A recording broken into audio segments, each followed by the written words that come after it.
सिन्दूरारुणविग्रह त्रिनयना माणिक्यमौलिस्फुरत् तारानायकशेखरां स्मितमुखी मापीनवक्षोरुहाम्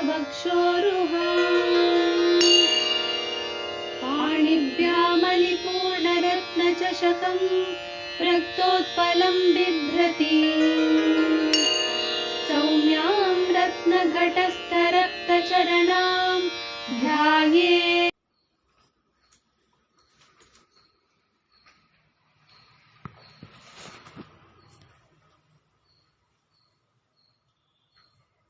ಜಗದಂಬ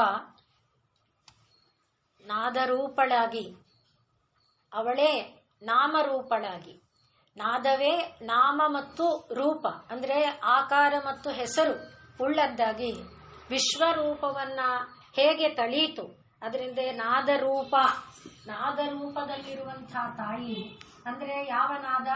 ನಾವು ಹೇಳಿದಂತೆ ಆಜ್ಞಾಯಿಂದ ಮೇಲಕ್ಕೆ ಸಹಸ್ರಾರದವರೆಗಿನ 7-8 ಹಂತಗಳಲ್ಲಿರುವಂತಹ ರೋಧಿನಿ ಮೊದಲಾದ ಹೆಜ್ಜೆಗಳಲ್ಲಿ, ವ್ಯಾಪಿಕಾ ಇತ್ಯಾದಿ ಹೆಜ್ಜೆಗಳಲ್ಲಿರುವ ನಾದರೂಪಿಣಿಯಾಗಿದ್ದು, ಹಾಗೆ ವಿಶ್ವವನ್ನೆಲ್ಲ ತುಂಬಿಕೊಂಡಿರುವ ನಾದರೂಪವಾಗಿದ್ದು, ಎಲ್ಲೆಲ್ಲೂ ಪ್ರತಿಯೊಂದರಲ್ಲಿ ಅದರ ಒಂದು ಧ್ವನಿ ನಮಗಿದೆ. ಗಿಡ ಮರಗಳ ಎಲೆಗಳ ನಡುವಿನಲ್ಲಿ, ಕೊಂಬೆಗಳ ನಡುವಿನಲ್ಲಿ, ಪುಷ್ಪಗಳು ಅರಳುವ ಮೊಗ್ಗಿನ ಅರಳುವಿಕೆಯ ನಡುವಿನಲ್ಲಿ, ಎಲ್ಲೆಲ್ಲೂ ಒಂದು ಹಸುವಿನಲ್ಲಿ, ಒಂದು ಮೊಲದಲ್ಲಿ, ಪ್ರತಿ ಪ್ರಾಣಿಯಲ್ಲಿ ಇರುವಂತಹ ನಾದರೂಪದಲ್ಲಿರುವಂತಹ ತಾಯಿಯನ್ನು ನಾವು ಪರಿಭಾವಿಸಿಕೊಳ್ತಾ, ಆ ನಾದವೇ, ನಾದ ಅಂದಾಗ ಅವ್ಯಕ್ತವಾಗಿರುತ್ತೆ. ಅಂದ್ರೆ ಈಗ ಹಸು, ಕಮಲ ಈ ರೀತಿ ನಿರ್ದಿಷ್ಟವಾದ ಒಂದಿಲ್ಲ, ಒಂದು ನಾದ ಅಷ್ಟೇ. ಆದರೆ ಅದೇ ನಾದ ನಾಮರೂಪಗಳಾಗಿ, ಪ್ರಾಣಿಯಾಗಿ, ವಸ್ತುಗಳಾಗಿ ಎಲ್ಲ ಆಗಿ ಅದಕ್ಕೆಲ್ಲ ಕಾರಣೀಭೂತಳಾಗಿ ಅವಳಿದ್ದಾಳೆ. ಆದರೆ ಅವಳಿಗೆ ಏನಪ್ಪ ಹೆಸರು ಅಂದ್ರೆ, ಇದೆಯಲ್ಲ ಲಲಿತಾ ಅಂತ, ಇದೆಯಲ್ಲ ಗೌರಿ ಅಂತ, ಇದೆಯಲ್ಲ ಹಾಗಿದೆ ನಿಜ. ಆದರೆ ಒಂದೇ ಅವಳ ಹೆಸರ ಅಂದ್ರೆ ಅಲ್ಲ. ಏನೇನು ನೀವು ಪರಿಭಾವಿಸ್ಕೊಳ್ತೀರೋ ಅದೆಲ್ಲ ಅವಳದೇ ಹೆಸರು. ಮತ್ತೆ ಅವಳಿಗೆ ಯಾವುದು ರೂಪ? ಅವಳು ಆನೆ ರೂಪನ, ಇಲಿ ರೂಪನ, ಅಥವಾ ಪರಬ್ರಹ್ಮ ಅಂದಾಗ ಅವಳ ರೂಪ ಏನು? ಹಸು ರೂಪನ ಅಥವಾ ಒಂದು ಬೇರೆ ಯಾವ ರೂಪದಲ್ಲಿದ್ದಾಳೆ ಗೊತ್ತಿದೆಯಲ್ಲ. ಕೈಯಲ್ಲಿ ಇದು ಕಬ್ಬಿನ ಜಲ್ಲೆ ಹಿಡ್ಕೊಂಡಿದ್ದಾಳೆ, ಹೀಗೆ ಹಣೆಯಲ್ಲಿ ಅರ್ಧಚಂದ್ರ ಇಟ್ಕೊಂಡಿದ್ದಾಳೆ, ಕಿರೀಟ ಇಟ್ಟಿದ್ದಾಳೆ, 4 ಬಾಹು, ಇದೆಲ್ಲ ಗೊತ್ತಿದೆಯಲ್ಲ. ಹೌದು, ಆದರೆ ಅದು ಒಂದೇ ಲಲಿತೆಯ ರೂಪ ಅಲ್ಲ. ಯಾರ ಮನಸ್ಸಿನಲ್ಲಿ ಯಾವ ರೂಪದಲ್ಲಿ ನನ್ನ ದೇವಿ ಇವಳು ಅನ್ನುವ ಭಾವನೆ ಬರುತ್ತೋ ಆ ಎಲ್ಲ ರೂಪದಲ್ಲಿ ಇರುವುದರಿಂದ ಅವಳು ನಾಮರೂಪ ವಿವರ್ಜಿತ ಅನ್ನುವುದನ್ನ ನೋಡ್ಕೊಂಡ್ವಿ. ಅಂದ್ರೆ ನಾಮರೂಪ ಇಲ್ಲ ಅಂತ ಅರ್ಥ ಅಲ್ಲ. ನಿನ್ನ ಮನಸ್ಸಿಗೆ ಯಾವ ರೂಪ ಇಷ್ಟನೋ ಅದೇ ಅವಳು, ನಿನ್ನ ಮನಸ್ಸು ಯಾವ ನಾಮದಲ್ಲಿ ನಿಲ್ಲುತ್ತೋ ಅದೇ ಅವಳು. ಹಾಗೆ ನೀನು ಅವಳನ್ನ ಹಿಡ್ಕೊಳ್ಬೇಕು ಅನ್ನುವುದನ್ನ ನಾಮರೂಪ ವಿವರ್ಜಿತ ನಾಮದಲ್ಲಿ ನೋಡಿದ್ವಿ. ಈಗ ತಾಯಿಯನ್ನ ಹ್ರೀಂಕಾರಿ ಅಂತ ಹೇಳಿದ್ದೇವೆ.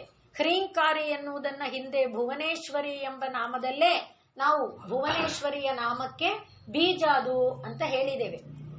ಇಲ್ಲಿ ಹ್ರೀ ಅನ್ನುವ ಒಂದು ಬೀಜ, ಎಲ್ಲ ಬೀಜ ಅಂದ್ರೆ ಏನು?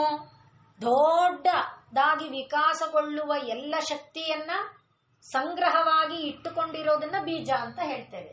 ಈಗ ನಾಮರೂಪವಾಗಿ ಏನು ವಿಕಾಸಗೊಳ್ಳುತ್ತೋ, ನಾವು ನೋಡಿದಂಥ ಈ ವಿಶ್ವಾಂಡ ಬ್ರಹ್ಮಾಂಡ, ನಾವು ನೋಡ್ತಾ ಇರುವಂಥ ಆಕಾಶದಲ್ಲಿ ಎಷ್ಟು ಕೋಟಿ ನಕ್ಷತ್ರಗಳಿದೆ ನಮ್ಮ ಎಣಿಕೆಗೆ ಬರುತ್ತೇನು? ಆಕಾಶದಲ್ಲಿ ಒಂದು ನಮಗೆ ಗೊತ್ತಿರುವಂತೆ ಒಂದು ಸೌರಮಂಡಲ ಇದೆ. ಒಂದು ಸೌರಮಂಡಲ ಅಂದ್ರೆ ಒಬ್ಬ ಸೂರ್ಯ, ಅವನ ಸುತ್ತುವಂತ ಅನೇಕ ಗ್ರಹಗಳು. ಒಂದೇ ಸೌರಮಂಡಲನ ನಮ್ಮಲ್ಲಿ 12 ಸೂರ್ಯ ಅಂತ ಅಂತಾರೆ. ಹಾಗೆ ಎಷ್ಟು ಸೌರಮಂಡಲಗಳಿದೆಯೋ, ಕ್ಷೀರಪಥ ಇದೆ, ಕ್ಷೀರಪಥದಲ್ಲಿ ಎಷ್ಟು ಕೋಟಿ ನಕ್ಷತ್ರಗಳಿದೆಯೋ ಅದನ್ನೆಲ್ಲ ನಾವು ಪರಮಾತ್ಮನ ಒಂದು ರೂಪದಲ್ಲಿ ನೋಡಿದ್ದೇವೆ. ಅವನು ಹೇಗೆ ಒಂದು ಸುತ್ತುಕೊಂಡಂತೆ ಇದ್ದು ತನ್ನ ಮುಖವನ್ನ ಆ ಸುತ್ತಿನ ಒಳಗೆ ತಂದು ಹೀಗಿಟ್ಟು ಬಾಲವನ್ನ ಇದರಿಂದ ಮೇಲಕ್ಕೆ ಎತ್ತಿ, ಹಾಗೆ ಆ ಬಾಲದ ತೊಟ್ಟ ತುದಿಯಲ್ಲಿ ಧ್ರುವ ಇದ್ದಾನೆ, ಅಲ್ಲಿ ಈ ರೀತಿಯಾಗಿ ನಾವು ನೋಡ್ಕೊಂಡಿದ್ದೇವೆ.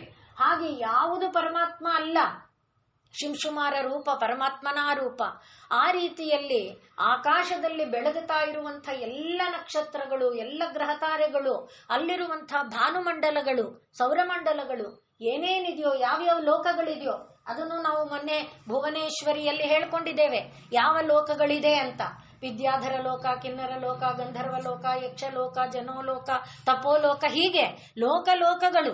ಆ ಎಲ್ಲ ಲೋಕಗಳು, ಆ ಲೋಕಗಳಲ್ಲಿರುವ ವಸ್ತುಗಳು ಎಲ್ಲವೂ ಯಾರಲ್ಲಿ ಬೀಜವಾಗಿದೆಯೋ, ಅಂದ್ರೆ ಅಷ್ಟು ದೊಡ್ಡ ಮರ, ಆ ಮರವನ್ನ ನಾವು ಕಲ್ಪನೆ ಮಾಡ್ಕೊಳಕ್ಕಾಗಲ್ಲ. ಒಂದು ಅರಳಿ ಮರವನ್ನೇ,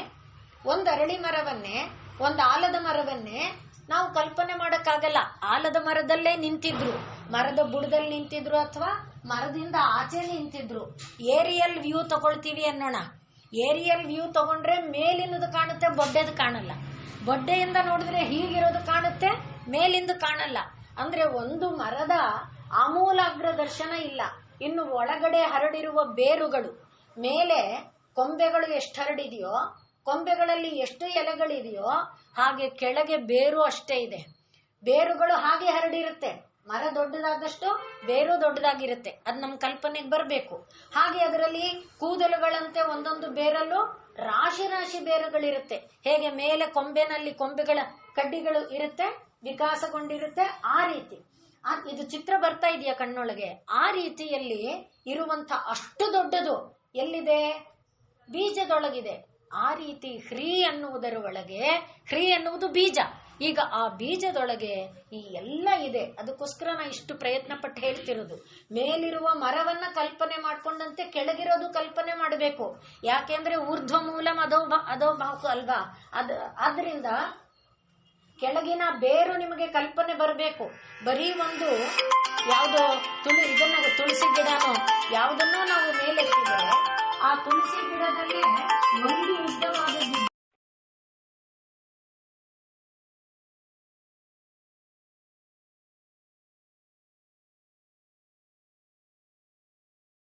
ಕೆಳಗೆ ಕಾಣುತ್ತೆ ತಾನೆ. ಹಾಗೆ ಆ ಎಲ್ಲ ಧರ್ಮವನ್ನ, ಅಲ್ಲಿಗೆ ಈಗ ಏನರ್ಥ ಆಯ್ತು? ಅತಲ ವಿತಲ ಸುತಲ ರಸಾತಲ ಪಾತಾಳಾದಿಗಳಿಂದ ಹಿಡಿದು ಅಲ್ಲಿಂದ ಮೇಲಕ್ಕೆ ವ್ಯಾಪಿಸಿರುವಂತಹ ಮೇಲಿನ ಲೋಕಗಳಿಂದ ಹಿಡಿದು ಎಲ್ಲ ಲೋಕಗಳು, ಆ ಲೋಕಗಳೆಲ್ಲ ಬೀಜ ರೂಪದಲ್ಲಿ ಎಲ್ಲಿ ಅಡಗಿದೆ ಅಂದ್ರೆ ಹ್ರೀ ಅನ್ನುವ ರೂಪದೊಳಗೆ ಅಡಗಿದೆ. ಆದ್ರಿಂದ ಹ್ರೀ ಅನ್ನುವುದು, ಈಗ ಮೊದಲಿಗೆ ನಿಮ್ಮ ಕಣ್ಣೊಳಗೆ ಆ ಚಿತ್ರ ಬರಲಿ. ಹ್ರೀ ಅಂದ್ರೆ ಇದು ಬೀಜ. ಏನೇನು ಇದರೊಳಗೆ ತುಂಬಿಕೊಂಡಿದೆ ಅಂದ್ರೆ ಈಗ ಒಂದು ಮರದ ಮೇಲಿನ ಭಾಗ, ಕೆಳಗಿನ ಭಾಗ ಎಲ್ಲ ಇರುವಂತೆ, ಆಮೇಲೆ ಹೂವು, ಹಣ್ಣು, ಕಾಯಿ ಇವೆಲ್ಲ ಹಾಗೆ ಇರುವುದನ್ನ ಮೊದಲು ಕಲ್ಪನೆ ಮಾಡಿದ್ರೆ, ಇನ್ನು ಅದರಲ್ಲಿ ಹಾ ಅನ್ನುವುದಿದೆಯಲ್ಲ ಅದು ಆಕಾಶ. ನಾವು ಮೊದಲೇ ಹೇಳಿದ್ದೇವೆ ಏನಂತ? ಮೊಟ್ಟ ಮೊದಲನೆಯದಾಗಿ ಪರಮಾತ್ಮ ವ್ಯಕ್ತಗೊಂಡಿದ್ದು ಯಾವ ರೂಪದಲ್ಲಿ? ಆಕಾಶ ರೂಪದಲ್ಲಿ. ಅದು ವ್ಯಕ್ತಗೊಂಡಿದ್ರು ವ್ಯಕ್ತ ಅಲ್ಲ. ಯಾಕೆ? ಆಕಾಶದ ಆದಿಮೂಲ ನಮಗ್ ಗೊತ್ತಿಲ್ಲ. ಆಕಾಶ ಎಲ್ಲಿಂದ ಶುರುವಾಗಿ ಎಲ್ಲಿಗೆ ಮುಗಿದಿದೆ? ನಾನು ಇಲ್ಲಿ ತಲೆ ಎತ್ತಿ ನೋಡಿದಾಗ ಇಲ್ಲಿ ಶುರುವಾಗಿ ಇಲ್ಲಿ ಮುಗಿದಿದೆ. ಆದ್ರೆ ಅದಕ್ಕೆ ಮುಗಿದಿರೋದಿದೆಯಾ? ಆದಿ ಅಂತ್ಯ ಇದೆಯಾ? ಇಲ್ಲ. ಆದ್ರಿಂದ ಆಕಾಶ ಎನ್ನುವುದೇ ಅವ್ಯಕ್ತ ರೂಪ. ಹಾಗಿರುವಂತ ಅವ್ಯಕ್ತವಾದ ಆಕಾಶ ಮೊದಲಿಗೆ ಪರಮಾತ್ಮನಿಂದ ವ್ಯಕ್ತ ಆಯಿತು ಅಂತ ಲೆಕ್ಕಕ್ಕೆ. ಅವ್ಯಕ್ತವಾದ ವ್ಯಕ್ತ ಅದು. ಆದ್ರಿಂದ ಹಾಗೆ ಬಂದಂತ ಆಕಾಶದ ಬೀಜ ಯಾವುದು? ಹ ಅನ್ನುವುದು. ಈಗ ಆಕಾಶ ಅನ್ನುವುದು ನಾವು ತನ್ಮಾತ್ರ ಅಂತ ಒಂದು ಶಬ್ದವನ್ನ ಹೇಳ್ತೇವೆ. ತನ್ಮಾತ್ರ ಅಂದ್ರೆ ಅಷ್ಟು ಮಾತ್ರ ಅಂತ ಅರ್ಥ. ಅಷ್ಟು ಮಾತ್ರ ಅಂದ್ರೆ ಇಷ್ಟಿದ್ರೆ ಇಷ್ಟು ಮಾತ್ರ, ಇಷ್ಟಿದ್ರೆ ಇಷ್ಟು ಮಾತ್ರ, ಇಷ್ಟಿದ್ರೆ ಇಷ್ಟು ಮಾತ್ರ. ಎಷ್ಟು ಮಾತ್ರ ಅಂದ್ರೆ ಅಷ್ಟು ಮಾತ್ರ ಅಂತ. ಸ್ಪಷ್ಟ ಆಗ್ತಿದ್ಯಾ? ಈಗ ಆಕಾಶ ಎಷ್ಟಿದೆ? ಅಷ್ಟು ಮಾತ್ರ. ಯಾವುದಿದೆ? ಶಬ್ದ ಇದೆ. ಈಗ ನೋಡಿ ಹೇಗೆ ಹಿಂದಿನ ನಾಮಗಳು ಈ ಹ್ರೀ ಅನ್ನೋದರಲ್ಲಿ ಬೀಜವಾಗಿ ಕೂತಿದೆ. ನಾದ ರೂಪವಾಗಿ ಆಕಾಶ ಎಲ್ಲ ತುಂಬಿಕೊಂಡಿದ್ದಾಳೆ. ಆಕಾಶದಲ್ಲಿ ಮೇಲೆ ಕೆಳಗೆ ಆಚೆ ಈಚೆ ಎಲ್ಲೆಲ್ಲಿ ಏನಿದೆ? ನಾದ ಇದೆ. ಆ ನಾದ ಏನಾಯ್ತು? ನಾಮ ರೂಪ ಆಯ್ತು ಅನ್ನೋದು ನಾವು ನೋಡಿದ್ದೇವೆ, ಆಧಾರಭೂತವಾಗಿ ನೋಡ್ಕೊಂಡಿದ್ದೇವೆ. ಆದ್ರಿಂದ ಮೊದಲಿಗೆ ಹಾ ಎನ್ನುವುದು ಬಂದಾಗ ಆ ಹಾ ಎನ್ನುವ ಅವ್ಯಕ್ತವಾದ ವ್ಯಕ್ತ ರೂಪವಾದ ಆಕಾಶ, ಅದರಿಂದ ಅದನ್ನೆಲ್ಲ ತುಂಬಿಕೊಂಡಿರುವಂತ ಶಬ್ದ. ಅದಕ್ಕೆ ನಂತರದಲ್ಲಿ ಬಂದಿದ್ಯಾವುದು? ವಾಯು. ಆ ವಾಯು ಎನ್ನುವುದೇ ಈ ಅನ್ನುವುದು. ಈ ಅನ್ನುವ ಬೀಜ ಇದೆಯಲ್ಲ, ಅದು ವಾಯು. ವಾಯು ನಂತರ ಬಂದಿದ್ಯಾವುದು? ರಾ, ತೇಜ, ಅಗ್ನಿ. ಆ ರಾ ಅನ್ನುವುದು ಅಗ್ನಿ ಬೀಜ. ಆದ್ರಿಂದ ಈಗ ಹ ರ ಇ, ಈಗೇನಾಯ್ತು? ಆಕಾಶ, ಅಗ್ನಿ, ವಾಯು, ಅಥವಾ ಆಕಾಶ, ವಾಯು, ಅಗ್ನಿ. ಇವು ಅಗ್ನಿಯಲ್ಲಿ ತೇಜಸ್ಸು ತುಂಬಿಕೊಂಡಿದೆ, ವಾಯುವಿನಲ್ಲಿ ಏನು ತುಂಬಿಕೊಂಡಿದೆ? ಸ್ಪರ್ಶ ಶಕ್ತಿ ತುಂಬಿದೆ. ವಾಯು ಎಲ್ಲೆಲ್ಲಿ ವ್ಯಾಪಿಸಿದೆ ತನ್ಮಾತ್ರ ಅಂದಾಗ ಅದನ್ನ ಕಲ್ಪನೆ ಅಷ್ಟು ಮಾತ್ರ. ವಾಯು ತಿರ್ಗಾ ಅದು ಕೂಡ ಅವ್ಯಕ್ತನೇ. ವಾಯು ಕಾಣ್ತಿದೆಯೇನ್ ನಮ್ಗೆ? ಇಲ್ಲ, ವಾಯುನೂ ಅವ್ಯಕ್ತ. ಆದ್ರಿಂದ ಅವ್ಯಕ್ತವಾಗಿದ್ರು ವ್ಯಕ್ತ. ಹೇಗೆ? ಬೀಸಿದಾಗ ಗೊತ್ತಾಗುತ್ತೆ, ಗಿಡಗಳು ಅಲುಗಾಡಿದಾಗ ಗೊತ್ತಾಗುತ್ತೆ, ಪದಾರ್ಥಗಳು. ಆದ್ದರಿಂದ ಸ್ವಲ್ಪ ಮಟ್ಟಿನ ವ್ಯಕ್ತ. ಆ ರೀತಿಯಲ್ಲಿರುವ ಅವ್ಯಕ್ತವಾದ ವ್ಯಕ್ತ ರೂಪಗಳು ಅಂದ್ರೆ ಪರಮಾತ್ಮ ತಾನು ಸೃಷ್ಟಿ ಮಾಡಲು ಹೊರಟಾಗ ಅವ್ಯಕ್ತವಾದ ವ್ಯಕ್ತ ರೂಪಗಳು ಯಾವುದು? ಗಾಳಿ ಮತ್ತು ಆಕಾಶ. ಅದರ ರೂಪದಲ್ಲಿ ಹ ಮತ್ತು ರ ಅನ್ನುವುದು, ಹ ಮತ್ತು ಇ ಅನ್ನುವುದು ಇದೆ. ಆಮೇಲೆ ರಾ ಎನ್ನುವುದು ವ್ಯಕ್ತವಾಗಿ ತೇಜಸ್ಸನ್ನ ನೋಡಬಹುದು. ಆದರೂ ತಿರ್ಗಾ ಅಂತಸ್ ತೇಜಸ್ಸನ್ನ ನೋಡಕ್ಕಾಗಲ್ಲ. ಬೆಂಕಿ, ಮರದೊಳಗೆ ಇರುವ ಬೆಂಕಿ ಕಾಣುತ್ತ್ಯಾ? ತಿರ್ಗಾ ಅದು ಅವ್ಯಕ್ತನೇ. ಕಡ್ಡಿಗೀರಿ ಹತ್ತಿಸಿದಾಗ ಗೊತ್ತಾಗುತ್ತೆ ಹೊರತು ಇಲ್ಲದೆ ಇದ್ರೆ ಅದ್ರೊಳಗೆ ಬೆಂಕಿ ಇದೆ ಅಂತ ನಮಗೆ ಗೊತ್ತಾಗಲ್ಲ. ಹಾಗೆ ವೈರುಗಳು ಇದೆ, ವೈರೊಳಗೆ ಎಲೆಕ್ಟ್ರಿಸಿಟಿ ಇದೆ ಅಂತ ಗೊತ್ತಾಗುತ್ತೇನು? ಇಲ್ಲ, ಮುಟ್ಟಿ ಶಾಕ್ ಹೊಡೆದಾಗ್ಲೇ ಗೊತ್ತಾಗುತ್ತೆ ಎಲೆಕ್ಟ್ರಿಸಿಟಿ ಇದೆ ಅಂತ. ಹಾಗೆ ಪವರ್ ಇದೆ ಅನ್ನೋದು ಗೊತ್ತಾಗಬೇಕಾದ್ರೆ ಅದರಿಂದ ತಿರ್ಗಾ ಅಗ್ನಿಯೂ ಕೂಡ ಅವ್ಯಕ್ತ ವ್ಯಕ್ತವೇ. ಹೀಗೆ ಅವ್ಯಕ್ತ ವ್ಯಕ್ತವಾದ ಇದೆಲ್ಲವೂ ಕೂಡ ಏನಾಗಿದೆ? ಕ್ರೀಮ್ ಮ ಇದೆಯಲ್ವಾ, ಆ ಅನ್ನುವುದು ಅದು ಪೂರ್ಣ ವಿಸ್ತಾರಗೊಳ್ಳುತ್ತಾ ಹೋದಂತೆ ಸೃಷ್ಟಿ ವಿಕಾಸಗೊಳ್ಳುತ್ತಾ ಬಂದ ತತ್ವನ ನಾವು ನಾದರೂಪನಲ್ಲಿ ನೋಡ್ಕೊಂಡಿದ್ದೇವೆ. ಹಾಗೆ ಹ್ರೀ ಎನ್ನುವುದು ಈಗೇನಾಯ್ತು? ಆಕಾಶ ತತ್ವ, ವಾಯು ತತ್ವ, ತೇಜಸ್ ತತ್ವಗಳಾಗಿ ಅವುಗಳಲ್ಲಿರುವ ಶಕ್ತಿ ಏನಿದೆ, ಆ ಶಕ್ತಿ ಅನ್ನೋದು ಅಂದ್ರೆ ವಾಯುವಿನಲ್ಲಿರುವ ಶಕ್ತಿ ಏನು? ಬೀಸುವಿಕೆ, ಸ್ಪರ್ಶ ಶಕ್ತಿ. ಹಾಗೆ ಅಗ್ನಿಯಲ್ಲಿರುವ ಶಕ್ತಿ ಏನು? ದಾಹ ಶಕ್ತಿ, ಸುಡುವಿಕೆ. ಆ ಎಲ್ಲವೂ ಕೂಡ ಅಂತ ಸಾಗುತ್ತಾ ಇದೆಯಲ್ಲ, ಅದರ ಒಳಗೆ ತುಂಬಿಕೊಂಡಿದೆ. ಆದ್ರಿಂದ ಈಗ ಹ್ರೀಂ ಅಂದಾಗ ತಾಯಿ ತಾನು ಸೃಷ್ಟಿಯನ್ನ ಮಾಡಲು ಹೊರಟಾಗ ಅವ್ಯಕ್ತವಾದ ತನ್ನಿಂದ ಅವ್ಯಕ್ತವಾದದ್ದನ್ನೇ ವ್ಯಕ್ತವಾಗಿ ಮಾಡಿ ಆಕಾಶ ಇತ್ಯಾದಿ ರೂಪವಾಗಿ ಏನು ನಿರ್ಮಾಣ ಮಾಡಿದ್ಲೋ ಅದರ ಬೀಜ ರೂಪ ಹ್ರೀಂ ಅಂತ ಅನ್ನೋದು ಅಂತ ಮೊದಲನೆಯದಾಗಿ ಹ್ರೀಂ ಅನ್ನುವುದರ ರೂಪವನ್ನ ಅರ್ಥ ಮಾಡ್ಕೊಳ್ಬೇಕು. ಈಗ ಆಕಾಶ ಅಂದ್ರೆ ಆಕಾಶದಕ್ಕೆ ಯಾವುದು ಏನು ಅಂಟಲ್ಲ ಅಲ್ವಾ? ಅದರಿಂದ ಅದರ ಅರ್ಥ ಏನು? ಯಾವಾಗ ಅಂಟಿದ್ರೆ ತಾನೇ ಕೊಳೆ, ಅಂಟದೇ ಇದ್ರೆ ಕೊಳೆ ಎಲ್ಲಿಂದ ಆಗುತ್ತೆ? ಅಂದ್ರೆ ಅರ್ಥ ಏನು? ಆಕಾಶ ಯಾವಾಗ್ಲೂ ಶುದ್ಧವಾಗಿರುತ್ತೆ. ಹಾಗಾದ್ರಿಂದ ಅದು ಶುದ್ಧ ಸತ್ವವನ್ನ ಪ್ರತಿನಿಧಿಸುತ್ತೆ.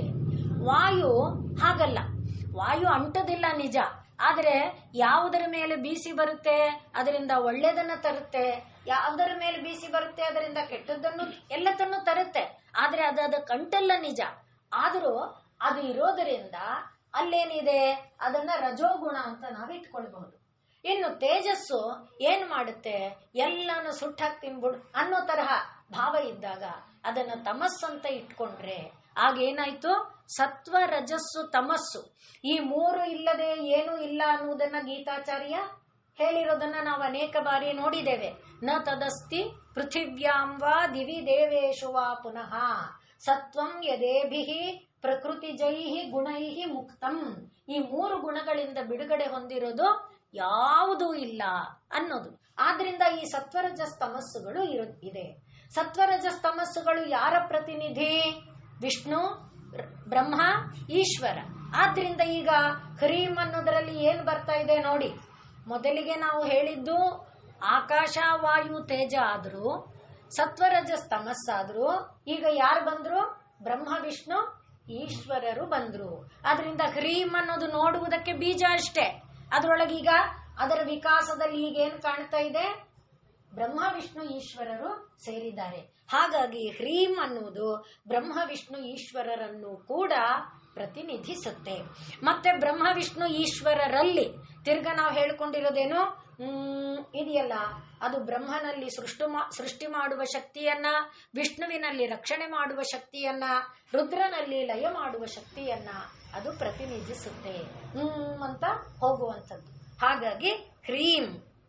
ಆದ್ರಿಂದ ಈ ಹ್ರೀಂ ಎನ್ನುವ ಒಂದು ಬೀಜವನ್ನ ನಾವು ಚೆನ್ನಾಗಿ ಮನನ ಮಾಡ್ಕೊಳ್ತಾ ಇದ್ರೆ ಆ ಬೀಜವೇ ನಮಗೆ ಏನನ್ನ ಕೊಡುತ್ತೆ? ಭುಕ್ತಿ ಮುಕ್ತಿಗಳನ್ನ ಕೊಡುವ ಸಾಮರ್ಥ್ಯವನ್ನ ಹೊಂದಿದೆ. ಆದ್ರಿಂದ ಹ್ರೀಂಕಾರೇಣೈವ ಸಂಸಿದ್ಧೌ, ಹ್ರೀಂಕಾರದಿಂದಲೇ ಎಲ್ಲ ಸಿದ್ಧಿ ಸಿಕ್ಕುತ್ತೆ. ಭುಕ್ತಿ ಮುಕ್ತಿಂಚ ಪ್ರಯಚ್ಛತಿ, ಭುಕ್ತಿ ಮುಕ್ತಿಗಳನ್ನು ಕೂಡ ನಾವು ಪಡಿಬಹುದು. ಲೌಕಿಕವಾದ ಸುಖಭೋಗಗಳನ್ನ ಹಾಗೆ ಪಾರಲೌಕಿಕವಾದಂತಹ ಮುಕ್ತಿಯನ್ನ ಎರಡನ್ನೂ ಕೂಡ ಕೇವಲ ಹ್ರೀಂ ಎನ್ನುವ ಬೀಜಾಕ್ಷರವನ್ನು ಉಚ್ಚಾರ ಮಾಡುವುದರಿಂದಲೇ ಪಡಿಬಹುದು ಅನ್ನುವುದನ್ನ ಹೇಳ್ತಾ ಇದ್ದಾರೆ.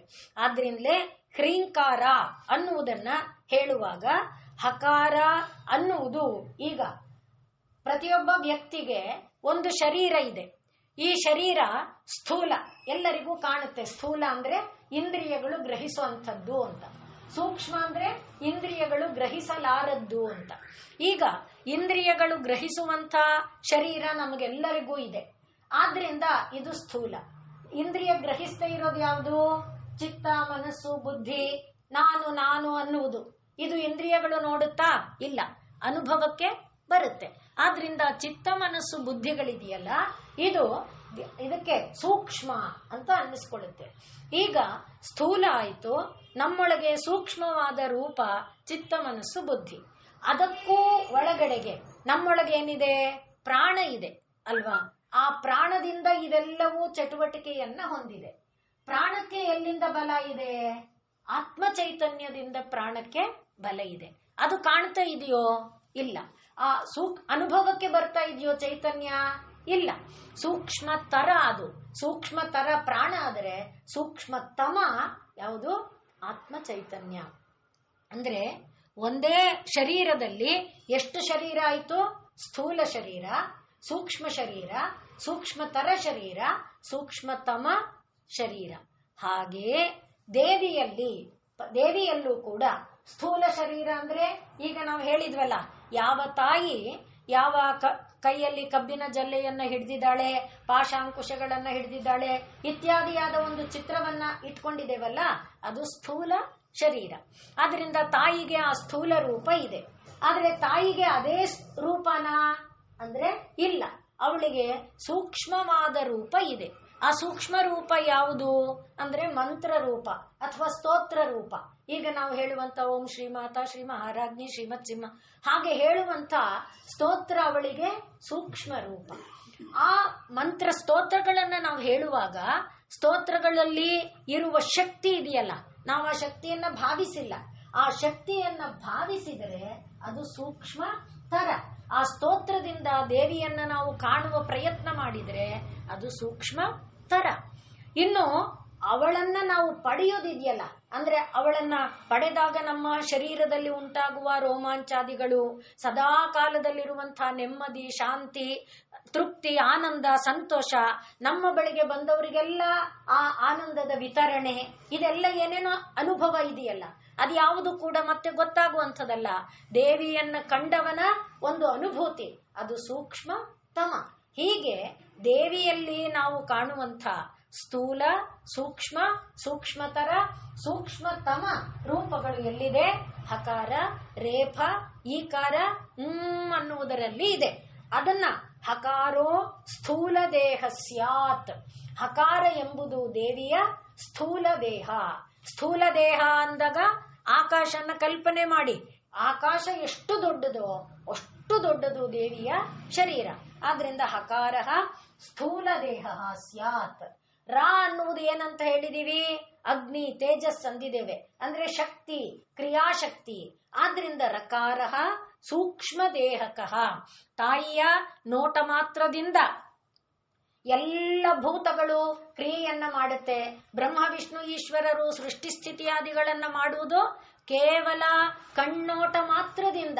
ಆ ಎಲ್ಲ ಶಕ್ತಿ ಎಲ್ಲಿದೆಯೋ ಅದು ರೇಫ, ತಾಯಿಯ ಶಕ್ತಿ.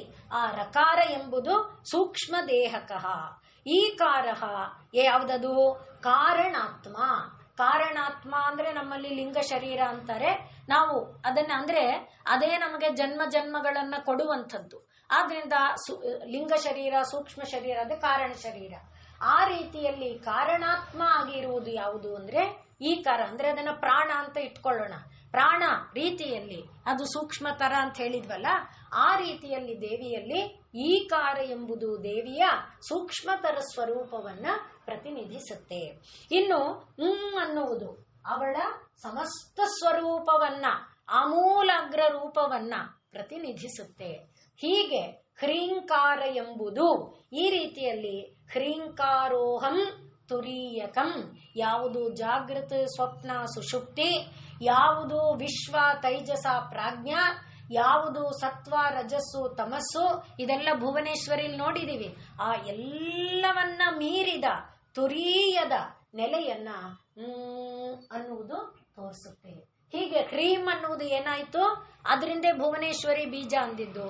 ಹ್ರೀಂ ಅನ್ನುವುದು ದೇವಿಯ ಸ್ಥೂಲ ಶರೀರವನ್ನು, ದೇವಿಯ ಸೂಕ್ಷ್ಮ ಶರೀರವನ್ನು, ದೇವಿಯ ಸೂಕ್ಷ್ಮತರ ಶರೀರವನ್ನು, ದೇವಿಯ ಸೂಕ್ಷ್ಮತಮವಾದ ಶರೀರವನ್ನು, ಅಂದ್ರೆ ಯಾರಿಗೂ ಕಾಣಿಸದೆ ಎಲ್ಲೆಲ್ಲೂ ತುಂಬಿ ಎಲ್ಲ ಶಕ್ತಿ, ಜ್ಞಾನ, ಇಚ್ಛಾ, ಕ್ರಿಯಾಶಕ್ತಿಗಳನ್ನ ಉಂಟು ಮಾಡ್ತಾ ಇರುವಂತಹ ರೂಪ ಏನಿದೆ, ಆ ಎಲ್ಲವನ್ನ ಹ್ರೀಂ ಅನ್ನುವುದು ತುಂಬಿಕೊಂಡಿದೆ. ಆಗ್ತಿದೆ ಅಲ್ವಾ? ಅಂದ್ರೆ ಹ್ರೀಂ ಅನ್ನೋದ್ರಲ್ಲಿ ಎಷ್ಟು ಅಡಗಿದೆ ಅಂತ, ಒಂದು ಬೀಜದಲ್ಲಿ, ಒಂದು ಆಟಮ್ ಅಲ್ಲಿ ಎಷ್ಟು ಶಕ್ತಿ ಇದೆ. ಅದರಿಂದ ನೋಡೋದಕ್ಕೆ ಒಂದು ಹ್ರೀಂ ಅಂದ್ರೆ ಅದರೊಳಗೆ ಎಷ್ಟೆಲ್ಲ ವಿಚಾರಗಳು ತುಂಬಿಕೊಂಡಿದೆ ಅನ್ನುವುದನ್ನ ನಾವು ಪರಿಭಾವಿಸೋದಕ್ಕೆ ಇಷ್ಟು ವಿಚಾರ ಹೇಳ್ತಾ ಇರೋದು. ಆದ್ರಿಂದ ಈ ಹ್ರೀಂ ಅನ್ನುವುದನ್ನ ಇನ್ನೊಂದು ರೂಪದಲ್ಲಿ, ಹ್ರೀಂ ಅನ್ನುವುದನ್ನ, ಹ್ರೀ ಅಂದ್ರೆ ಲಜ್ಜಾ ಅಂತ. ಲಜ್ಜೆ ಅಂದ್ರೆ ಏನು? ನಾಚಿಕೆ ಇರುವವರು. ಸಾಮಾನ್ಯವಾಗಿ ನಾಚಿಕೆ ಅನ್ನೋದಕ್ಕಿಂತ ನಾಚಿಕೆ ಎನ್ನುವುದು ಒಂದು ಗೌರವವನ್ನ ಸೂಚಿಸುವಂತ ರೂಪ. ಆದ್ರಿಂದ ಮನೆಗೆ ಯಾರಾದ್ರೂ ಬಂದ್ರೆ ಹೀಗೆ ಬರ್ತಾರೆ, ಬಂದು ಸ್ವಾಗತಿಸ್ತಾರೆ. ಇನ್ನು ಕೆಲವು ಕಡೆಯವರು ಹೀಗೆ ಮಾಡ್ತಾರೆ. ಯಾಕೆ ಅಂದ್ರೆ ಅದು ಗೌರವಕ್ಕೆ, ಅದು ಆವರಣ ಹಾಕೊಳ್ತಾ ಇರುವುದು. ಆವರಣ ತಾನೆ, ಕೆಲವರು ಇಲ್ಲಿವರೆಗೂ ಆವರಣ ಮಾಡ್ಕೋತಾರೆ. ಯಾಕೆ ಅಂದ್ರೆ ಅದು ಗೌರವವನ್ನ ತೋರಿಸುವಂತ ಒಂದು ಪ್ರಕ್ರಿಯೆ. ಗೌರವ ಅಂದ್ರೆ ಅರ್ಥ ಏನು? ನನ್ನೊಳಗೆ ನಿಮ್ಮೊಳಗೆ ಇರುವ ಗುರು ಯಾರು ಅಂದ್ರೆ ಬಲ ಯಾವುದು? ನನ್ನೊಳಗೆ ನಿಮ್ಮೊಳಗೆ, ಗುರು ಅಂದ್ರೆ ತೂಕ, ನನ್ನೊಳಗೆ ನಿಮ್ಮೊಳಗೆ ಇರುವ ತೂಕದ ವಸ್ತು ಯಾವುದು? ಚೈತನ್ಯ. ಚೈತನ್ಯ ಇಲ್ಲ ಅಂದ್ರೆ ನನಗೆ ನಿಮ್ಗೆ ಏನ್ ತೂಕ? ಬೆಂಕಿಗೆ ವಸ್ತು ಅದು ಅಷ್ಟೇ ಅಲ್ವೇ? ಚೈತನ್ಯ ಇಲ್ಲ ಅಂದ್ರೆ ಯಾರನ್ನಾದ್ರೂ ತಗೊಂಡು ಬೆಂಕಿಗೆ ಹಾಕೋದೆ, ಬಿಸಾಕೋದೆ ತಾನೆ, ಅದು ನಿಷ್ಪ್ರಯೋಜಕ. ಆದ್ರಿಂದ ನನ್ನೊಳಗೆ ನಿನ್ನೊಳಗೆ ಇರುವ ಗುರುತ್ವ ಅಂದ್ರೆ ಆತ್ಮ ಚೈತನ್ಯ, ಆ ಚೈತನ್ಯವನ್ನ ನಾನು ಗೌರವಿಸುವ ಕ್ರಮ ಅದು. ಅಂದ್ರೆ ಈಗ ಅರ್ಥ ಏನಾಯ್ತು? ಒಂದು ಮರೆಯನ್ನ ಹಾಕೋದ್ರಿಂದ ಗೌರವ ಅಂದ್ರೆ ಆ ಗುರುತ್ವವನ್ನ ನಾವು ಪ್ರತಿನಿಧಿಸಿದಂತೆ. ಈಗ ಲಜ್ಜೆ ಅನ್ನುವುದು ಏನನ್ನ ತೋರಿಸ್ತಾ ಇದೆ? ಹ್ರೀಂ ಅನ್ನುವುದು ಬರೀ ಸ್ತ್ರೀಗೆ ಮಾತ್ರ ಅಲ್ಲ, ಎಲ್ಲರಿಗೂ ಅತ್ಯಗತ್ಯವಾದಂತ ಒಂದು ಗುಣ ಅದು. ಆದ್ರಿಂದ ಪ್ರತಿಯೊಬ್ಬನಲ್ಲಿ ಇರಬೇಕು. ಯಾಕೆ ಅಂದ್ರೆ ಈಗ ಮಾಡಬಾರದ ಕೆಲಸಗಳನ್ನ ಮಾಡುವಂತೆ, ಈಗ ಮೊದಲಾದ್ರೆ ಕುಡಿಯೋನ್ ಏನ್ ಮಾಡ್ತಿದ್ದ, ಕತ್ಲೆ ಆಗುವವರೆಗೂ ಕಾಯ್ತಾ ಇದ್ದ. ಮತ್ತೆ ನಮ್ಮೂರವ್ರು ಯಾರಾದ್ರೂ ಓಡಾಡ್ತಿದ್ದಾರ ನೋಡ್ತಿದ್ದ. ಯಾರು ಇಲ್ದೇ ಇರೋದನ್ನ ನೋಡ್ಕೊಂಡು ಅದಕ್ಕೆ ಕಳ್ಳು ಅಂತಾನೆ ಅದರ ಹೆಸರಿತ್ತು. ಅಂದ್ರೆ ಯಾರು ಕಾಣಿಸ್ದೇ ಇರುವಂತ ಕಡೆಯಲ್ಲಿ ಈಗ ಏನಿಲ್ಲ ರಾಜ. ಯಾಕೆ ಅಂದ್ರೆ ಇದು ನಿಷಿದ್ಧ, ಇದು ಮಾಡಬಾರ್ದು ಅನ್ನೋದಿಲ್ಲ, ಅದೇ ಮಾಡಿದ್ರೆ ದೊಡ್ಡದು ಅನ್ನೋ ತರ. ಯಾವುದು ಅಂದ್ರೆ ಗುರುತ್ವವನ್ನ ತೋರಿಸುವುದು ಯಾವ ರೀತಿಯಲ್ಲಿ?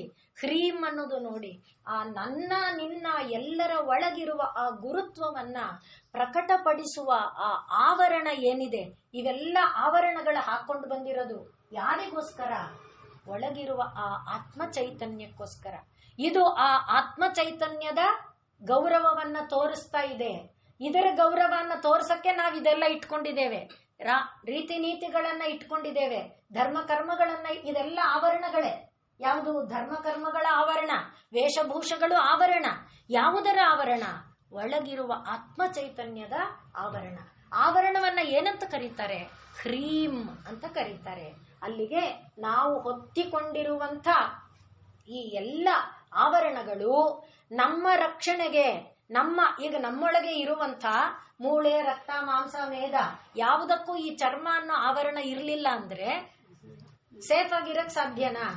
ಒಂದು ಆಪರೇಷನ್ ಆಗಿದ್ರೆ ಯಾಕೆ ಜನರನ್ನ ಬರಬೇಡಿ ಬರಬೇಡಿ ಅಂತಾರೆ? ಅದು ಓಪನ್ ಆಗಿದೆ, ಆಗ ಬೇಗ ಇನ್ಫೆಕ್ಷನ್ ಆಗಕ್ಕೆ ಯಾರ್ಯಾರ ಇನ್ಫೆಕ್ಷನ್ ಅದ್ರೊಳಗೆ ಪ್ರವೇಶ ಮಾಡಿಬಿಡುತ್ತೆ.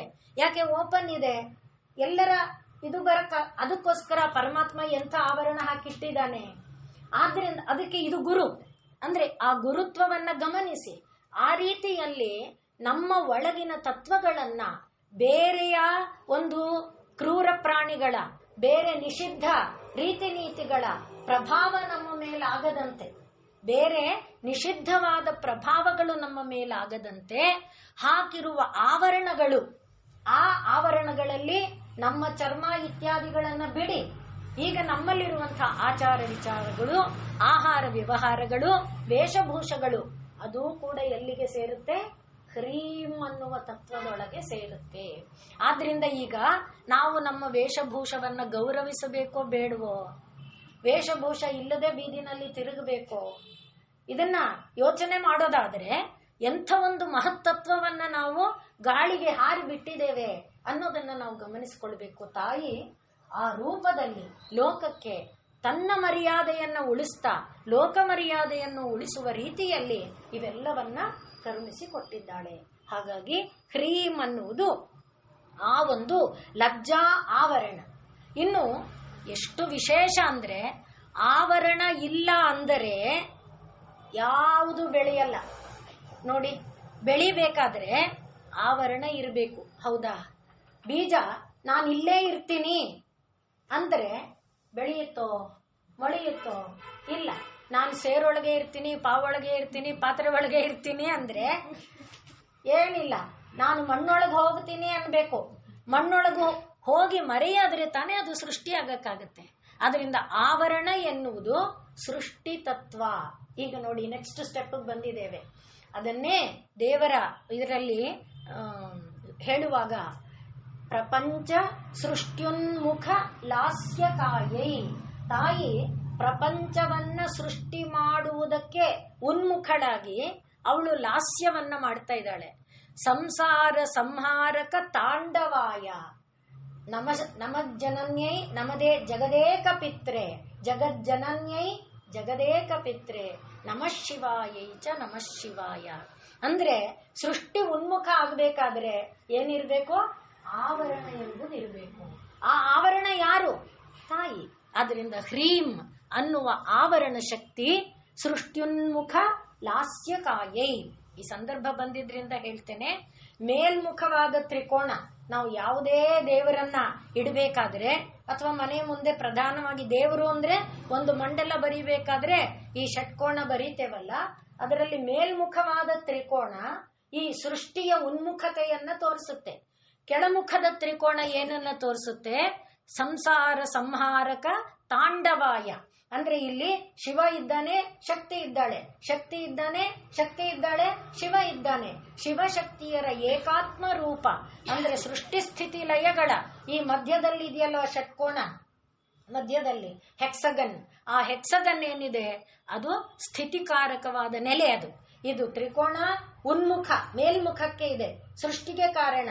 ಇದು ಕೆಳಮುಖಕ್ಕೆ ಇದೆ, ಅದು ಲಯಕ್ಕೆ ಕಾರಣ. ಲಯಕ್ಕೆ ಕಾರಣವಾದವನು ಶಿವ, ಸೃಷ್ಟಿಗೆ ಕಾರಣಳಾದವಳು ತಾಯಿ. ಆದ್ರಿಂದಲೇ ಜಗಜ್ಜನನ್ಯೈ ಜಗದೇಕ ಪಿತ್ರೆ, ಜಗತ್ತಿಗೆ ತಾಯಿಯಾಗಿರುವ ಜಗತ್ತಿಗೆ ತಂದೆಯಾದ ನಮಃ ಶಿವಾಯೈ ಚ ನಮಃ ಶಿವಾಯ. ಆದ್ರಿಂದ ಇಲ್ಲಿ ಹ್ರೀಂ ಅನ್ನುವುದು ಆ ಆವರಣವನ್ನ ಹಾಕೊಂಡು ಬಂದಿದೆ. ಆ ಆವರಣವನ್ನ ಹಾಕೊಂಡಿರೋದ್ರಿಂದ ಸೃಷ್ಟಿಗೆ ಉನ್ಮುಖಳಾಗಿ ತಾಯಿ ಸಾಗುತ್ತಾ ಇದ್ದಾಳೆ.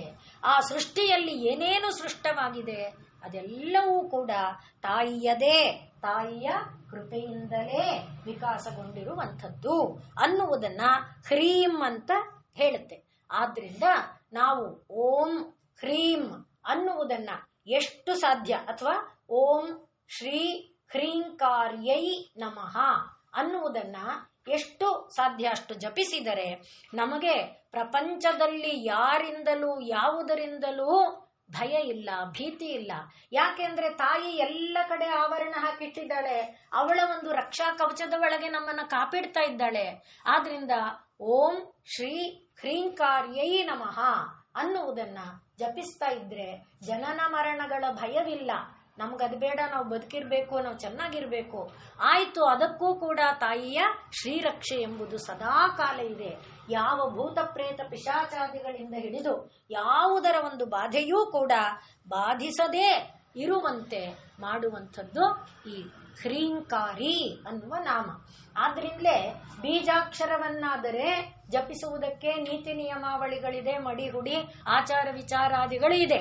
ಸ್ತೋತ್ರವನ್ನ ಹೇಳುವುದಕ್ಕೆ ಇಲ್ಲ, ಅದು ಪರಮ ಕರುಣೆ.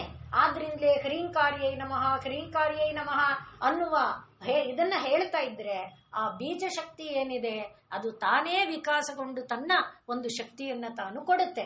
ಹೇಗೆ ಅಣುಶಕ್ತಿ ತಾನು ಅಣುಶಕ್ತಿಯಾಗಿ ಇದು ಮಾಡುತ್ತೆ, ಆ ರೀತಿಯಾದ ಫಲವನ್ನ ಅದು ಕರುಣಿಸಿ ಕೊಡುತ್ತೆ.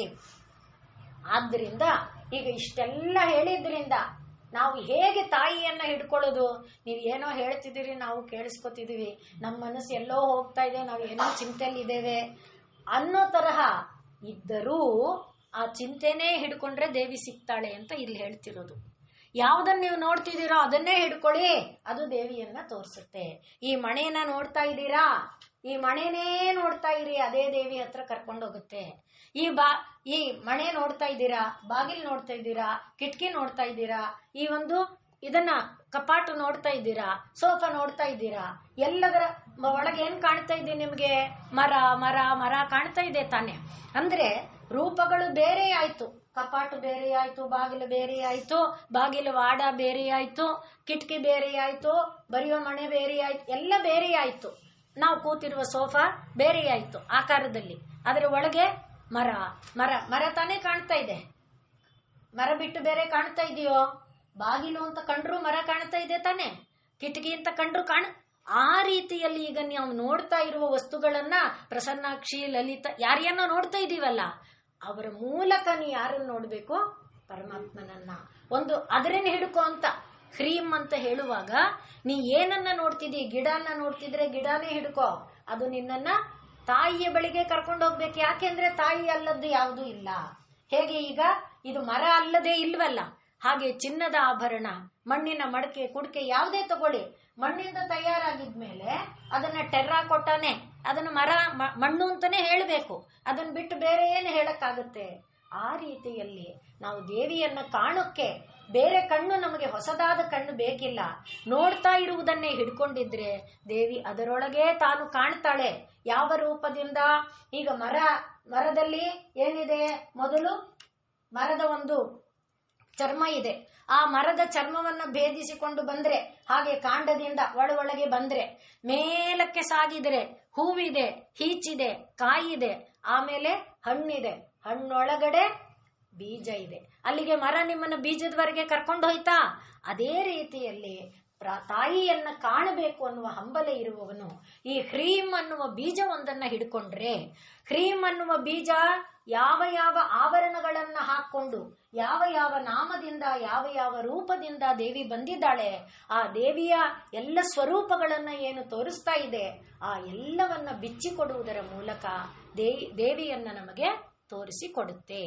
ಆದ್ದರಿಂದ ಸತ್ಸ್ವರೂಪ ಸದಾಕಾರ, ಯಾವಾಗಲೂ ಇರುವಂಥದ್ದು ಸತ್ಸ್ವರೂಪ ಸದಾಕಾರ. ಹಕಾರೋ, ಆ ಹಕಾರ ಈಗ ನಾ ಹೇಳಿದಷ್ಟು ಈ ಶ್ಲೋಕದಲ್ಲಿದೆ. ಹಕಾರೋ ಧರ್ಮ ತತ್ಪರ, ಧರ್ಮ ಮಾರ್ಗವನ್ನು ತೋರಿಸಿ, ಅದು ತಾನೇ ಆವರಣ. ಆದ್ರಿಂದ ಸತ್ಸ್ವರೂಪ ಸದಾಕಾರ ಹಕಾರ ಧರ್ಮ ತತ್ಪರ. ಚಿದಾಕಾರ ಶಿವಾಕಾರ ರೇಫ ಸರ್ವಾರ್ಥ ಸಿದ್ಧಿದ. ರೇಫ ಅನ್ನುವುದು ಹಕಾರ, ಧರ್ಮಾದಿಗಳನ್ನ, ನಮಗೆ ಧರ್ಮಾರ್ಥ ಕಾಮ ಮೋಕ್ಷ ಬೇಕಂದ್ರೆ ಹಕಾರ ಎಂಬುದು ನಮಗೆ ಧರ್ಮವನ್ನ ಕೊಡುತ್ತೆ. ರೇಫ ಅನ್ನುವುದು ಸರ್ವಸಿದ್ಧಿಯನ್ನ ಕೊಡುತ್ತೆ, ಅರ್ಥವನ್ನ ಕೊಡುತ್ತೆ. ಸರ್ವಾರ್ಥ ಸಿದ್ಧಿದ. ಹಾಗೆ ಹಕಾರ ಎನ್ನುವುದು ಅಸ್ತಿತ್ವವನ್ನ, ಸತ್ ಎನ್ನುವುದನ್ನ ತೋರಿಸುತ್ತೆ. ರೇಫ ಅನ್ನುವುದು ಚಿತ್ ಎಂಬುದನ್ನ ತೋರಿಸುತ್ತೆ. ಮತ್ತೆ ಆನಂದ ರೂಪಯೋಹೋ ಐಕ್ಯಾತ್, ಆನಂದ ಎಂಬುದು ಈಕಾರ, ಈ ಅನ್ನುವುದು ಆ ಕಾರದ ವಿಕಾಸ ಅಲ್ವಾ, ಅ ಎನ್ನುವುದರ ವಿಕಾಸ. ಆದ್ರಿಂದ ಈಕಾರ ಎಂಬುದು ಆನಂದವನ್ನ ತೋರಿಸುತ್ತೆ. ಆದ್ರಿಂದ ಏನಾಯ್ತು? ಧರ್ಮ, ಅರ್ಥ, ಕಾಮ, ಈ ಮೂರು ಹ್ರೀ ಅನ್ನುವ ಶಬ್ದದೊಳಗೆ ಇದೆ. ಅದು ನಮಗೆ ಅದರಿಂದ ದೊರಕುತ್ತೆ. ಸರ್ವ ಕಾಮದಃ. ಅದರಿಂದ ಹಕಾರ ಹೇಳಿದರೆ ಅಸ್ತಿತ್ವದಲ್ಲಿರುವ ಎಲ್ಲ ನಮ್ಮ ಅನುಭವಕ್ಕೆ ಬರುತ್ತೆ. ಅಸ್ತಿತ್ವದಲ್ಲಿರುವುದನ್ನ ಪಡೆಯುವ ಧರ್ಮ ನಮಗೆ ದೊರಕುತ್ತೆ. ಮತ್ತೆ ರಾ ಹೇಳಿದರೆ ನಾವು ಏನೇನನ್ನ ಪಡಿಬೇಕೋ ಈ ಪ್ರಪಂಚದಲ್ಲಿ ಆ ಎಲ್ಲವನ್ನ ಪಡೆಯುವ ಚಿತ್ ಜ್ಞಾನ ಶಕ್ತಿ ನಮಗೆ ದೊರಕುತ್ತೆ. ಆ ಎಲ್ಲದರಿಂದ ಬರುವ ಅರ್ಥ ಅಂದ್ರೆ ಏನು ಪ್ರಯೋಜನ ಇದೆಯೋ, ಅರ್ಥ ಅಂದ್ರೆ ಪ್ರಯೋಜನ, ಆ ಪ್ರಯೋಜನ ನಮಗೆ ದೊರಕತ್ತೆ. ಐಶ್ವರ್ಯವೋ ಏನು ಬೇಕೋ ಆ ಪ್ರಯೋಜನ ದೊರಕತ್ತೆ. ಈ ಅನ್ನುವುದು ಆನಂದ ರೂಪವಾಗಿದ್ದುಕೊಂಡು ಆನಂದ ರೂಪದಲ್ಲಿದ್ದು ಅಕಾರದ ವಿಕಾಸದ ನೆಲೆಯಂತೆ ಹಕಾರ ರೇಫಗಳ ಐಕ್ಯ, ಹ ರ ಸೇರಿತಾನೆ ಹ್ರ ಆಗಿದೆಯಲ್ಲ, ಅದರ ಐಕ್ಯದಿಂದ ಉಂಟಾಗುವ ಆನಂದ ಸ್ವರೂಪ ಅದು ಸರ್ವ ಕಾಮದಃ. ಈಗ ನೋಡಿ, ಹ್ರೀ ಅಂದಿದ್ರಿಂದ ನಾವು ಅವಾಗ ಹೇಳಿದ್ವಲ್ಲ, ಹ್ರೀಂಕಾರ್ಯೈ ನಮಃ ಅಂದ್ರೆ ಎಲ್ಲ ಅಂತ, ಅದರ ವಿಕಾಸನೇ ಅದಕ್ಕೆ ಅಂದಿದ್ದು. ಇಷ್ಟೊತ್ತು ಹೇಳಿದ್ದನ್ನ ಶ್ಲೋಕ ರೂಪದಲ್ಲಿ ಹೇಳ್ತಿರೋದಷ್ಟೇ.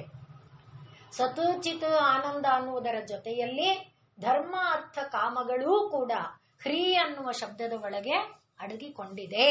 ಮತ್ತೆ ಇನ್ನೇನಿದೆ, ಬಿಂದು ರೂಪ ಅನ್ನೋದಿದೆಯಲ್ಲ, ತದಂತಸ್ಥ ಭವೇತ ಮೋಕ್ಷದಾಯಿನೋ. ಆ ಬಿಂದು ಏನು ಕೊಡುತ್ತೆ? ಮೋಕ್ಷವನ್ನು ಕೊಡುತ್ತೆ.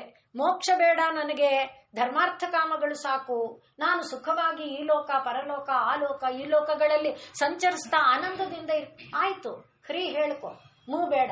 ಮೂ ಹೇಳ್ಕೊಳ್ತೀಯ ಅಂದ್ರೆ ಆಗ ಹ್ರೀಂ ಅಂದ್ರೆ ಮುಕ್ತಿಯೂ ಕೂಡ ನಿನಗೆ ದೊರಕುತ್ತೆ.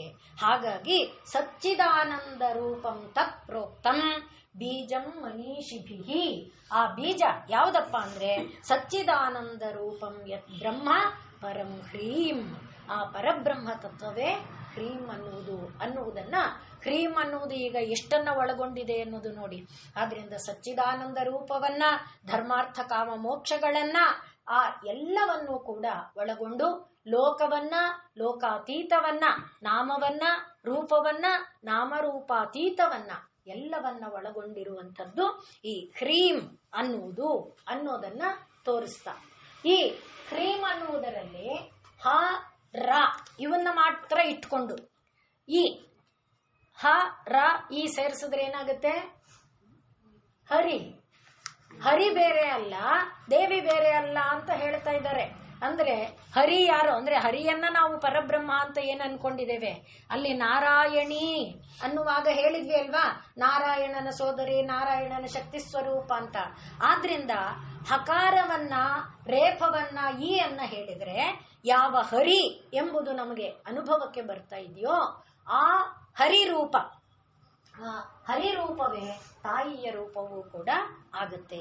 ಹೀಗೆ ಹ್ರೀಂ ಅನ್ನುವುದು ಲೋಕದಲ್ಲಿ ನಾದ ಸ್ವರೂಪದಲ್ಲಿ ಹೊರಟಂಥ ಈ ಋಗ್ಯಜು ಸಾಮಾದಿಗಳನ್ನ ಹಿಡ್ಕೊಂಡು, ಅದರಲ್ಲಿ ಮತ್ತೆ ಸಾಮದಲ್ಲಿ ಹಿಂ ಅಂತ ಒಂದು ಬೀಜ ಇದೆ. ಹಿಂ ಅನ್ನುವುದು ಯಾವ ಯಾವ ಬೀಜವನ್ನ ಅಂದ್ರೆ ಪೃಥ್ವಿಯನ್ನ, ಆದಿತ್ಯನನ್ನ, ದ್ಯೌವನ್ನ, ಪ್ರಜಾಪತಿಯನ್ನ, ಹಾಗೆ ತುಂಬಾ ತತ್ವಗಳನ್ನ ಹಿಂ ಅಂತ ಹೇಳಿದ್ರೆ ಅದು ಪ್ರತಿನಿಧಿಸುತ್ತೆ ಅಂತ ಹೇಳ್ತಾರೆ. ಸಾಮಾನ್ಯ ಕೇಳಿದವ್ರಿಗೆ ಅದು ಅರ್ಥ ಆಗದೆ ಇರೋದ್ರಿಂದ ಬೋರ್ ಅಂತ ಅನ್ಕೊಳ್ತಾರೆ. ಸಾಮದಲ್ಲಿ ಘನ ತುಂಬಾ ಇದೆ, ಅಲ್ಲಿ ಮಧ್ಯದಲ್ಲಿ ಹಿಂ ಹಿಂ ಅಂತಾರೆ, ಹಾ ಉ ಆ ತರ ಹೇಳ್ತಾರೆ. ಆದರೆ ಹಾ ಉ ಅನ್ನುವಾಗ ಹಾವು ಹಾವು ಹಾವು ಹಾವು ಹಾವು ಹಾವಲ್ಲ, ಅದು ಅವ್ಯಕ್ತವಾದ ಶಬ್ದ ಸ್ವರೂಪ. ಯಾವ ಹಾ ಅನ್ನುವುದು ಅವ್ಯಕ್ತವಾದ ಆಕಾಶ ಅಂದ್ವಿ, ಅದನ್ನ ನಾವು ಅಳತೆಗೆ ತೊರಗಿಸ್ಕೊಡೋದಿಲ್ಲ. ಆದ್ರಿಂದೇ ಸಾಮಕ್ಕೆ ಘನ ಜಾಸ್ತಿ. ಯಾಕೆಂದ್ರೆ ಅವ್ಯಕ್ತವಾದ ಅನಂತ ಶಕ್ತಿ ಅದರೊಳಗಿದೆ. ಅದಕ್ಕೆ ಕೃಷ್ಣ ವೇದಾನಾಂ ಸಾಮವೇದೋಸ್ಮಿ ಅಂತ ತನ್ನನ್ನ ತಾನೇ ಹೇಳಿಕೊಂಡಿದ್ದಾನೆ, ಸುಮ್ಮನೆ ಹೇಳಿಲ್ಲ. ಅಂದ್ರೆ ಋಗ್ಯಜುಸ್ಸಗಳಿಗಿಂತ ಘನರೂಪವಾದ ಅವ್ಯಕ್ತವಾದ ಅನುಭವ ಅದು ಎಲ್ಲ ನೆಲೆಯನ್ನ ಮೀರಿ ಹೋದಾಗ, ಅದನ್ನು ಹೇಳಿದ್ದೇವೆ ಏನು, ಇದನ್ನ ಅನ್ನಮಯಮಾತ್ಮಾನ ಉಪಸಂಕ್ರಮ್ಯ ಅಂತ ಒಳೊಳಗೆ ಬಂದ ನಂತರ ಉಳಿಯೋದು ಆ ಹಾವು ಅನ್ನೋದು ಒಂದೇ. ಆ ಹಾವು ಅನ್ನುವುದೇ ಉಳಿಯುತ್ತೆ ಅನ್ನೋದನ್ನ ಹೇಳ್ಕೊಂಡಿದ್ದೇವೆ. ಆ ರೀತಿಯಾದ ಅನುಭೂತಿಗೆ ಸಂಬಂಧಪಟ್ಟಂತ ಅದರ ಒಳಗೆ ಈಗ ನಾವು ಹೇಳಿದ್ವಲ್ಲ, ಯಾವುದು ಪೃಥ್ವಿ ಅನ್ನುವುದು, ದ್ಯೌಹು ಅನ್ನುವುದು, ಪ್ರಜಾಪತಿ ಅನ್ನುವುದು, ಆದಿತ್ಯ ಅನ್ನೋದು, ಈ ಎಲ್ಲವೂ ಸರ್ವಂ ಹಿಂಕಾರ ಅಂತ ಛಾಂದೋಗ್ಯ ಹೇಳುತ್ತೆ. ಆ ಹಿಂಕಾರಕ್ಕೆ ರೇಫ ಸೇರಿಸಿದ್ರೆ ಶಕ್ತಿ ಸೇರುತ್ತೆ. ಅಂದ್ರೆ ಈ ಗ್ರಹಾದಿಗಳು ನಕ್ಷತ್ರಾದಿಗಳು ಈ ಎಲ್ಲವೂ ಕೂಡ ಕ್ರಿಯಾ ಚಟುವಟಿಕೆಯಿಂದ ಕೂಡಿರುವಂತೆ ಆಗಬೇಕಾದ್ರೆ ಆ ಹ್ರೀಂ ರೇಫ ಸೇರಿದಾಗ ಹ್ರೀಂ ಅನ್ನುವುದು ಆಗತ್ತೆ. ಹೀಗೆ ತಾಯಿ ಹ್ರೀಂಕಾರ ರೂಪಿಣಿಯಾಗಿ ಇದ್ದಾಳೆ. ಈ ಬಿಂದು ಎನ್ನುವುದು ಆ ತಾಯಿಯ ಎಲ್ಲ ಸ್ವರೂಪವನ್ನ ತೋರಿಸ್ತಾ ಬಿಂದು ರೂಪ ತದಂತಸ್ಥ ಭವೇತಾನ್ ಮೋಕ್ಷದಾಯಿನಿ. ಆದ್ರಿಂದ ಮೋಕ್ಷದಾಯಕವಾಗಿ ಈ ಹ್ರೀಂ ಎಂಬ ಶಬ್ದ ಇಷ್ಟೆಲ್ಲ ರೂಪದಲ್ಲಿ ಕೂಡಿದೆ. ಈ ಹ್ರೀಂ ಅನ್ನುವುದು ಯಾರ ಆಕಾರವೋ ಅವಳು ಹ್ರೀಂಕಾರಿ, ಹ್ರೀಂಕಾರ ರೂಪವುಳ್ಳವಳು ಹ್ರೀಂಕಾರಿ. ಆದ್ರಿಂದ ಹ್ರೀಂ ಅನ್ನುವುದನ್ನ ತಿಳ್ಕೊಂಡ್ರೆ ಹ್ರೀಂ ಎನ್ನುವ ಒಂದು ಕಾರ ಯಾರದೋ ಅಂದ್ರೆ ಸ್ವರೂಪ ಆಕಾರ ಯಾರದೋ ಅವಳು ಹ್ರೀಂಕಾರಿ. ಮುಂದಿನ ನಾಮ ಹ್ರೀಮತಿ. ಹ್ರೀ ಅಂದ್ರೆ ನಾವು ಹೇಳ್ಕೊಂಡಿದ್ದೇವೆ ಲಜ್ಜೆ ಅಂತ. ಹ್ರೀಂ ಅಂದ್ರೆ ಲಜ್ಜೆ ಅಂತ ಹೇಳಿದ್ವಲ್ಲ, ಹ್ರೀಮತಿ ಅಂದ್ರೆ ಲಜ್ಜೆ ಉಳ್ಳವಳು ಅಂತ ಅರ್ಥ. ಲಜ್ಜೆ ಅನ್ನುವುದು ಲೋಕಕ್ಕೆ ಒಂದು ದೊಡ್ಡ ಗುಣ ಅಂತ ಹೇಳ್ಕೊಂಡಿದ್ದೇವೆ. ಲೋಕ ಇರಬೇಕು ಅಂದ್ರೂ ಲಜ್ಜೆ ಇರಬೇಕು, ಲೋಕ ಬೆಳಿಬೇಕು ಅಂದ್ರೂ ಲಜ್ಜೆ ಇರಬೇಕು. ಆದ್ರಿಂದ ಲಜ್ಜೆ ಅನ್ನುವುದು ಒಂದು ದೊಡ್ಡ ಗುಣ. ಆದ್ರಿಂದಲೇ ಯಾ ದೇವಿ ಸರ್ವಭೂತೇಶು ಲಜ್ಜಾರೂಪೇಣ ಸಂಸ್ಥಿತ ಅಂತ ಹೇಳಿರೋದು. ಆದ್ರಿಂದ ಆ ದೇವಿ ಲಜ್ಜಾರೂಪದಲ್ಲಿ ತನ್ನನ್ನ ತಾನು ಪ್ರಕಟಪಡಿಸಿಕೊಂಡಿದ್ದಾಳೆ. ಲೋಕಕ್ಕೆ ಲಜ್ಜೆ ಎಂಬುವ ದೊಡ್ಡ ತತ್ವವನ್ನ ಕೊಟ್ಟಿದ್ದಾಳೆ. ಅದರಲ್ಲಿ ವಿಶೇಷವಾಗಿ ನಮ್ಮಲ್ಲಿ ಯಾವುದು ಅಹಮ್ಮು ಮೆರೆಯುತ್ತೆ ಅಂಥ ಜಾಗದಲ್ಲೆಲ್ಲ ನಮಗೆ ನಾಚಿಕೆಯನ್ನ ಇಟ್ಟಿದ್ದಾಳೆ. ನಾಚಿಕೆಯನ್ನ ಪಡ್ಕೊಂಡಾಗ ಅಯ್ಯೋ ಬೇಡಪ್ಪ ಆ ರೀತಿ ನಾನು ಅಹಂ ಪಡೋದು ಬೇಡ ಅನ್ನೋ ಆ ನಾಚಿಕೆ ನಮ್ಮನ್ನ ಕುಗ್ಗಿಸುವ ಹಾಗೆ ಮಾಡುತ್ತೆ. ಈಗ ಯಾರೋ ಒಬ್ಬ ಬಂದಿದ್ದಾನೆ, ತಗೋ ಹಿಡಿ ಅನ್ನೋದಕ್ಕೂ ತಗೋಪ್ಪ ಅನ್ನೋದಕ್ಕೂ ವ್ಯತ್ಯಾಸ ಇದೆ ತಾನೆ. ಹಾಗೆ ನೀನು ಕೊಡುವಾಗ ಅದರಿಂದ ಹ್ರಿಯಾದೇಯಂ ಭಿಯಾದೇಯಂ ದಾನ ಮಾಡಬೇಕಾದ ಅಲ್ಲೇ ತೋರಿಸಿಕೊಟ್ಟಿದ್ದಾರೆ ನೋಡಿ. ಅಂದ್ರೆ ಕೊಡುವಾಗ ನಾನು ಕೊಡ್ತಾ ಇದ್ದೇನೆ ನೀನು ಭಿಕ್ಷುಕ ತಗೋತಾ ಇದೀಯಾ ಅನ್ನುವ ಭಾವದಲ್ಲಿ ಇರಬಾರ್ದು. ಆ ಭಾವ ಅದನ್ನು ಹೋಗ್ಬೇಕಂದ್ರೆ ಪ್ರಪಂಚ ಇರೋದೆಲ್ಲ ಕೊಡು ತಗೋತಾನೆ. ಕೊಡು ತಗೋದಿಲ್ಲದೆ ಪ್ರಪಂಚ ಇದೆಯಾ? ಪ್ರಪಂಚವನ್ನ ನಾವು ಗಮನಿಸಿದ್ರೆ ಇರೋದೇ ಕೊಡು ತಗೋ. ಆ ಕೊಡು ತಗೋ ಅನ್ನುವಾಗ ಅಹಂ ಅನ್ನುವುದನ್ನ ಇಲ್ಲದೆ ಬದುಕಬೇಕು ಅನ್ನುವ ತತ್ವವನ್ನೇ ತಾಯಿ ಹ್ರೀಮತಿ ಆಗಿ ಕೊಟ್ಟಿದ್ದಾಳೆ. ಅದರಿಂದ ತಾಯಿ ನೋಡಿ ಎಷ್ಟೆಲ್ಲ ಕೊಟ್ಲು. ಈಗ ಹ್ರೀಂ ಅನ್ನುವುದರಲ್ಲಿ ನೋಡಿದ್ವಲ್ಲ, ಇಷ್ಟೆಲ್ಲ ಕೊಟ್ಟಿದ್ದಾಳಲ್ಲ ತಾಯಿ. ನಾನು ಕೊಟ್ಟೆ ಅಂತ ಎಲ್ಲಾದ್ರೂ ಅಂದ್ಲ? ನಾನು ಕೊಟ್ಟಿರೋದಪ್ಪ ಇದು, ನೀನ್ ಯಾರು ಒಂದು ಸಲಿ ಹೇಳಲಿಲ್ವೇ? ಕೃಷ್ಣನಲ್ಲೂ ನಾವು ಭಾಗವತದಲ್ಲಿ ನೋಡಿದ್ವಿ. ಇವನಿಗೆ ಬ್ರಹ್ಮನಿಗೆ ಬುದ್ಧಿ ಕಲಿಸಬೇಕು ಅಂತ ಪ್ರಾಣದ ನಿಜ. ಬುದ್ಧಿ ಕಲಿಸುವಾಗ ಅವನ ಉದ್ದೇಶ ಏನು? ಕೃಷ್ಣ ದೊಡ್ಡವನು ಅನ್ಲಿ ಅಂತಲ್ಲ, ನನ್ನನ್ನ ನಾನು ದೊಡ್ಡದು ಅಂತ ಭಾವಿಸಿಕೊಂಡು ನಾನು ಕೆಳಗೆ ಬೀಳ್ತಾ ಇದ್ದೇನೆ. ನಾನೇನ್ ಮಾಡ್ಕೊಳ್ತಿದ್ದೇನೆ? ನನ್ನ ಕೈ ಕಾಲನ್ನ ಕಟ್ಟಾಕೊಂಡು ಕೆಸರೊಳಗೆ ಬೀಳ್ತಾ ಇದ್ದೇನೆ. ಎಲ್ಲೋ ಅಲ್ಲ, ನೀರಲ್ಲಿ ಬಿದ್ರು ಯಾರಾದ್ರೂ ಎತ್ತಬಹುದು, ಕೆಸರಲ್ಲಿ ಬಿದ್ರೆ ಯಾರು ಎತ್ತಕ್ಕಾಗಲ್ಲ. ಯಾಕೆಂದ್ರೆ ಯಾರು ಕೆಸರಲ್ಲಿ ಕಾಲಿಡ್ತಾರ ಅವ್ರ ಕಾಲು ಹೂತ್ಕೊಳ್ಳುತ್ತಲ್ಲ. ಆದ್ರಿಂದ ಹಾಗೆ ನಾನು ಕೈ ಕಾಲನ್ನ ಕಟ್ಟಾಕೊಂಡು ಕೆಸರಲ್ಲಿ ಹೂತ್ಕೊಳ್ಳೋದು ಅಂದ್ರೆ ನಾನು ಅನ್ನುವ ಭಾವವನ್ನ ಹೊತ್ಕೊಳ್ಳುವಂಥದ್ದು. ಅದನ್ನ ದೂರ ಮಾಡೋದಷ್ಟೇ ಪರಮಾತ್ಮನ ಪ್ರಯತ್ನ. ಅದನ್ನ ಅವನು ಬಲಿಯ ನಿಗ್ರಹದ ರೂಪದಲ್ಲಿ ಅಥವಾ ಬಲಿಯ ಅನುಗ್ರಹ ರೂಪದಲ್ಲಾಗಲಿ, ಬ್ರಹ್ಮನಿಗೆ ತನ್ನ ಪರ ಸ್ವರೂಪವನ್ನು ತೋರಿಸೋದರಲ್ಲಾಗಲಿ ಅವನಿಗೆ ತಾನು ಹಿರಿಯ ಅನ್ನುವುದನ್ನ ಮೆರೆಯೋದು ಎಂದೂ ಇರಲಿಲ್ಲ. ಹಾಗಿದ್ದಿದ್ರೆ ಗೋಕುಲದಲ್ಲಿ ಎಲ್ಲರ ಮನೆಯಲ್ಲಿ ಆ ತರ ಇರ್ತಿದ್ನಾ? ಅಮ್ಮನ ಕೈಯಲ್ಲಿ ಕಟ್ಟಾಕಿಸ್ಕೊಳ್ತಿದ್ನಾ? ದೊಣ್ಣೆ ಪೆಟ್ಟು ತಿಂತಾ ಇದ್ನಾ? ಕಳ್ಳ ಚೋರೆ ಬಾಯಿಗೆ ಬಂದಿದ್ದು ಅನ್ನಿಸ್ಕೊಳ್ತಿದ್ನಾ? ಇಲ್ಲ ತಾನೆ. ಆದ್ರಿಂದ ಅವನಲ್ಲಿ ಆ ಅಹಂ ಇಲ್ಲ. ಆ ಅಹಂ ಅನ್ನುವುದನ್ನ ತ್ಯಜಿಸಿ ನಾವು ನಾಚಿಕೆಯಿಂದ ನಾನು ಕೊಡುವಾಗ ಅವ್ರಿಗದು ಉಪಯೋಗ ಆಗುತ್ತೋ ಇಲ್ವೋ, ನಾನು ಕೊಟ್ಟಿದ್ದರಿಂದ ಅವ್ರಿಗೆ ಎಷ್ಟು ನೋವಾಯ್ತೋ ಏನೋ, ನಾನು ಬಡವ ಅಂತ ಕೊಟ್ರು ನೋಡಿದ್ಯಾ ಅಂತ ಅವ್ರು ಏನ್ ಅನ್ಕೊಂಡ್ರು, ಆ ಎಲ್ಲ ಭಾವದಿಂದ ನಾನು ಕೊಟ್ಟಾಗ ನನ್ನಲ್ಲಿರುವ ಅಹಂ ಏನಾಗುತ್ತೆ? ದೂರ ಆಗುತ್ತೆ. ದಾತವ್ಯಮಿತಿ ಯದ್ದಾನಂ ದೀಯತೆ ಅನುಪಕಾರಿಣೆ ಅನ್ನುವಂಥದ್ದು ಆಗ ನಮಗೆ ಸ್ಪಷ್ಟವಾಗಿ ಗೊತ್ತಾಗುತ್ತೆ. ಆದ್ದರಿಂದ ಸಾತ್ವಿಕವಾದ ದಾನ ನಮ್ಮಲ್ಲಿ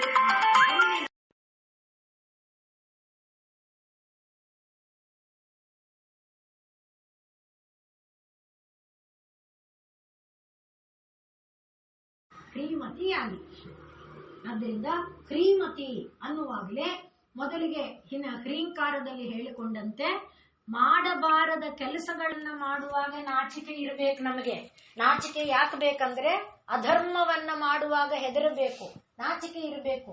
ಎಲ್ಲರೆದುರಿಗೆ ರಾಜಾರೋಷವಾಗಿ ತಲೆ ಕತ್ತರಿಸ್ತೀನಿ, ಕೈ ಕತ್ತರಿಸ್ತೀನಿ ಅನ್ನುವಂತ ಭಾವನೆಯಲ್ಲಿ ಇದು ಕೂಡ ಮನಸ್ಸಲ್ಲೂ ಕೂಡ ಆ ಸಂಕಲ್ಪಗಳು ಬರಬಾರದು. ಅಂಥ ಭಾವಗಳು ಬರುವಾಗ ನಿಷಿದ್ಧವಾದ ಕರ್ಮಗಳನ್ನ, ಆದ್ರಿಂದ ಗೀತಾಚಾರ್ಯ ಕರ್ಮಣೋಹ್ಯಪಿ ಬೋದ್ಧವ್ಯಂ ಅಕರ್ಮಣಶ್ಚ ಬೋದ್ಧವ್ಯಂ ವಿಕರ್ಮಣಶ್ಚ ಗಹನಾ ಕರ್ಮಣೋ ಗತಿ. ಆ ಕರ್ಮವನ್ನ ಮಾಡಬೇಕಾದಾಗ ನಮ್ಮಲ್ಲಿ ಈ ಒಂದು ಸಂಕೋಚ ಭಾವ ಇರಬೇಕು. ನಾನು ಈ ಕೆಲಸ ಮಾಡ್ತಿದ್ದೀನಲ್ಲ, ಇದು ಸರಿನಾ? 4 ಜನ ಮೆಚ್ಚುತ್ತಾರ? ಇದನ್ನ ನೋಡಿ 4 ಜನ ನನ್ನನ್ನ ಏನ್ ಅನ್ಕೋತಾರೆ? ನನ್ನ ಬಗ್ಗೆ ಏನ್ ಅನ್ಸುತ್ತೆ? ಅಯ್ಯೋ, ಜನ ಇದ್ದೇ ಇರ್ತಾರೆ, ಅಂದೇ ಅಂತಾರೆ. ಅಯ್ಯೋ, ಅನ್ನ ಜನಕ್ಕೇನು ಕುಚುತೋ ಲೋಗ ಕಹೆಂಗೆ ಹೇಳ್ತಿರ್ತಾರೆ ಅಂತ ನಾವು ಅನ್ನೋದೇ ಜನರ ಸ್ವರೂಪ, ಸ್ವಭಾವ ಅಂತ ಇರೋದು ಒಂದು ಲೆವೆಲ್ ಮೀರಿದ ಮೇಲೆ. ಅದು ಬೇಡ ಅಂತ ನಾ ಹೇಳ್ತಿಲ್ಲ. ಆದರೆ ಅನ್ನುವಿಕೆ ಅನ್ನುವುದು, ಅದಕ್ಕೆ ನಾವು ಅಂಜಿ ನಡೆದಾಗ ಧರ್ಮ ಮಾರ್ಗದಲ್ಲಿ ಇರ್ತೇವೆ. ಇಲ್ಲದೆ ಇದ್ರೆ ಅಧರ್ಮ ಮಾರ್ಗದಲ್ಲಿ ಹೋಗುವಾಗ್ಲೂ ರಾಜಾರೋಷವಾಗಿರ್ತೇವೆ. ಆ ಅಂಜುವಿಕೆ ಅನ್ನುವುದೇ, ಕುಗ್ಗುವಿಕೆ ಅನ್ನುವುದೇ ಹ್ರೀ ಅನ್ನುವ ಶಬ್ದ. ಆ ಹ್ರೀ ಅನ್ನುವುದನ್ನ ತಾಯಿ ಲೋಕಕ್ಕೆ ಆದರ್ಶವಾಗಿ ಕೊಟ್ಟಿದ್ದಾಳೆ. ಮತಿ ಅಂದ್ರೆ ಉಳ್ಳವಳು ಅಂತ. ಹ್ರೀ ಅನ್ನುವುದನ್ನ, ಲಜ್ಜೆ ಎನ್ನುವುದನ್ನ ಉಳ್ಳವಳಾಗಿ, ಲಜ್ಜಾಗುಣದಿಂದ ಪ್ರಪಂಚದಲ್ಲಿ ಬದುಕಿರಪ್ಪ. ಮಾಡಬಾರದನ್ನ ಮಾಡುವಾಗ ನಾನಿಂಥ ಕೆಲಸ ಮಾಡಿದರೆ ಜನ ನನ್ನನ್ನೇನು ಅನ್ಕೊಳ್ತಾರೆ ಅನ್ನುವ ಒಂದು ನಾಚಿಕೆ ಬಂದರೆ ಮಾಡೋದಿಲ್ಲ. ಮಾಡೋದಕ್ಕೆ ಹೆದರಿ ಒಳಗೆ ಹೋಗ್ತೇವೆ. ಇನ್ನು ಕೊನೆ ಪಕ್ಷ ಗೊತ್ತಾಗದಂತೆ ಮಾಡಿದರೆ ಯಾರಿಗೆ ಗೊತ್ತಾಗದೆ ಮಾಡಬಹುದು, ನನ್ನ ಹೃದಯಕ್ಕೆ ಗೊತ್ತಾಗದೆ ಮಾಡಕ್ಕಾಗತ್ತಾ? ಯಾರನ್ನೂ ನಾನು ಸೂರ್ಯ ನೋಡ್ಲಿಲ್ಲ, ಚಂದ್ರ ನೋಡ್ಲಿಲ್ಲ, ಯಾರೂ ನೋಡ್ಲಿಲ್ಲ ಅನ್ಕೋಬಹುದು. ನನ್ನ ಹೃದಯ ಯಾವಾಗ್ಲೂ ಇದೆಯೇ ನನ್ನ ಜೊತೆಯಲ್ಲಿ, ನನ್ನ ಮನಸ್ಸು ಯಾವಾಗೂ ನನ್ನ ಜೊತೆಯಲ್ಲಿ ಇದೆಯೇ, ಅದನ್ನು ಮುಚ್ಚಿ ನಾನೇನು ಮಾಡಕ್ಕಾಗುತ್ತೆ? ಆದ್ರಿಂದ ಅದಕ್ಕೆ ಹೆದರು, ಅದಕ್ಕೆ ಅಂಜು. ಅದೇ ಶ್ರೀಮತಿ. ಲೋಕಕ್ಕೆ ಅಲ್ಲ, ಲೋಕ ನೆಕ್ಸ್ಟ್ ಸ್ಟೆಪ್. ಆದ್ದರಿಂದ ಯಾವುದು ಕರ್ಮಗಳನ್ನ ಮಾಡಬೇಕಾದಾಗ ಈ ಭಾವದಿಂದ ಕರ್ಮ ನಿರ್ವಹಣೆಯನ್ನ ಮಾಡಬೇಕು ಅನ್ನುವುದನ್ನ ತಾಯಿ ಲೋಕಕ್ಕೆ ತೋರಿಸಿ ಕೊಟ್ಟಿದ್ದಾಳೆ. ಆದ್ರಿಂದ ಮುದುರಿಕೊಳ್ಳುವ, ಸಂಕೋಚ ಆಗುವಂಥ ಒಂದು ಭಾವವನ್ನ ಸೇರಿಸಿಕೊಂಡು ನಾವು ಜೀವನವನ್ನ ನಡೆಸಬೇಕು ಅನ್ನುವುದನ್ನ. ಹಾಗಾಗಿ ಇನ್ನು ಮುದುರಿಕೋ ಅಂದ್ರೆ ಅರ್ಥ ಏನು? ನಾವೆಲ್ಲ ಎದ್ದ ಮೇಲೆ ಚಾಪೆ ಮುದುರುತ್ತಾರಲ್ವಾ? ಯಾಕಂದ್ರೆ ಕ್ಲಾಸ್ ಆಯ್ತು ಅಂತ ತಾನೆ. ಅಂದ್ರೆ ಮುದುರೋದ್ರು ಅಂದ್ರೆ ಮುಗೀತು ಅಂತ. ಆದ್ರಿಂದ ಈಗ ಶ್ರೀಮತಿ ಅಂದ್ರೆ ಅರ್ಥ ಏನು? ಲಯ ಉಳ್ಳವಳು ಅಂತ ಅರ್ಥ. ಮುದುರದ್ಲು ಅಂದ್ರೆ ಆಟ ಹಾಸಿದ್ಲು, ಆಟ ಎಲ್ಲ ಆಯ್ತು, ಹಾಸನ್ನ ಮುದುರಿದ್ಲು ಅಲ್ವೇ? ಆ ರೀತಿಯಲ್ಲಿ ಚಾಪೆ ಹಾಸಿದ್ಲು, ಚಾಪೆ ಮುದುರಿದ್ಲು. ಪುಸ್ತಕ ತೆಗೆದಿದ್ರು ಓದ್ಬೇಕು ಅಂತ, ಪುಸ್ತಕ ಮುಚ್ಚಿದ್ರೆ ಓದಾಯ್ತು ಅಂತ ಅಲ್ವೇ? ಆ ರೀತಿಯಲ್ಲಿ ಒಂದು ತಮಾಷೆಗೆ ಹೇಳ್ತಾರೆ, ಒಬ್ರು ಆಚಾರ್ಯರು ಪುಸ್ತಕ ತೆಗೀತಾ ಅಂದ್ರೆ ಗ್ರಂಥ ನೋಡ್ಕೊಂಡು ಪಾರಾಯಣ ಮಾಡ್ಬೇಕಾಗಿತ್ತು. ತೆಗೀತಾ ಘಂಟಾನಾದ ಮಾಡ್ತಾ ಆಗಮಾರ್ಥಂತು ದೇವಾನಾಂಗಮನ ಅರ್ಥಂತು ರಕ್ಷಸಾಮ್ ಅಂತ ಹೇಳ್ತಿದ್ರಂತೆ. ಯಾರೋ ಬಂದ್ರಂತೆ, ಏನಾಚಾರ್ಯ ಪಾರಾಯಣ ಆಯ್ತೋ ಅಂದ್ರೆ ತಕ್ಷಣ ಗ್ರಂಥನ ಮುಚ್ಚಿದ.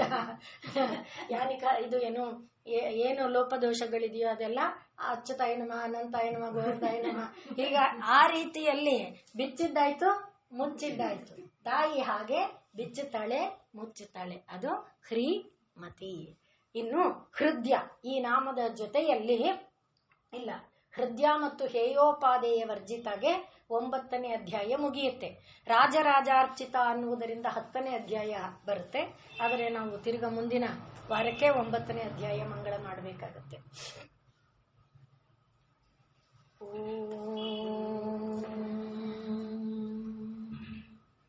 पूर्णमदः पूर्णमिदं पूर्णात् पूर्णमुदच्यते पूर्णस्य पूर्णमादाय पूर्णमेवावशिष्यते.